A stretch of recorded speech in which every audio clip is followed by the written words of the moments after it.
Al Jazeera نے ایک بڑی انٹرسٹنگ خبر جو ہے وہ دی ہے.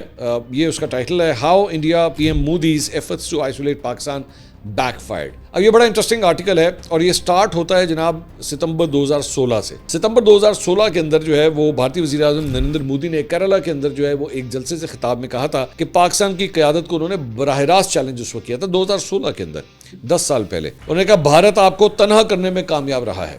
یہ اس وقت اس تقریر کا یہ متن تھا اور ہم اپنی ان کوششوں کو مزید تیز کریں گے. ہم اس بات کو یقینی بنائیں گے کہ آپ پوری دنیا میں الگ تھلگ ہو جائیں.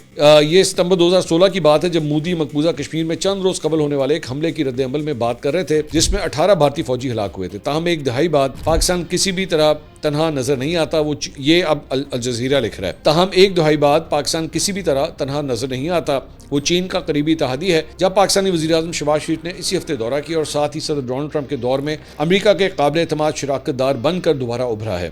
پاکستان کے army chief field marshal Asim Munir اور وزیر اعظم شہباز شریف گزشتہ ایک سال کے دوران وائٹ ہاؤس میں ٹرمپ سے ملاقات کر چکے ہیں. ایران اور امریکہ کے درمیان جاری کشیدگی اور جنگ کے تناظر میں اسلام آباد ایک اہم ثالث کا کردار ادا کر رہا ہے. ٹرمپ بھی متعدد مواقع پر پاکستانی قیادت کی تعریفیں کر چکے ہیں. تجزیہ کاروں کے مطابق یہ جزوی طور پر پاکستان کی اس کامیابی کا نتیجہ ہے کہ اس نے ٹرمپ کے ساتھ تعلقات بہتر بنائے اور اہم جغرافیائی سیاسی مواقع سے فائدہ اٹھاتے ہوئے خود کو عالمی طاقتور اور علاقائی کھلاڑیوں کے لیے ایک اہم سفارتی شراکت دار کے طور پہ منوایا. تاہم تجزیہ کار یہ بھی کہتے ہیں کہ پاکستان کی بڑھتی ہوئی سفارتی اہمیت مودی حکومت کی بعض پالیسی غلطیوں کو بھی نمایاں کرتی ہے. تو مودی نے 2016 میں 10 سال پہلے پاکستان کے حوالے سے جو ایک نفرت انگیز تقریر کی تھی آج اس کو منہ کی کھانی پڑ رہی ہے اور انٹرنیشنل میڈیا آرگنائزیشنز بھی جو ہیں اب اس بات کو اکنالج کر رہی ہیں کہ واقعی پاکستان نے انڈیا کے جو عزائم تھے انہیں خاک میں ملا دیا ہے.